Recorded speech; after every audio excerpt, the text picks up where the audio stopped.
Сегодня, 14 марта, мне несказанно повезло, потому что я застал в Хургаде редчайшее природное явление. Это настоящий дождь.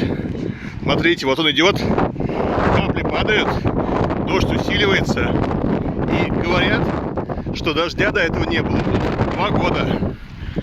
Так что вот так вот мне напоследок перед отъездом из Хургады повезло. Самый настоящий дождик, редчайшее природное явление в Хургаде.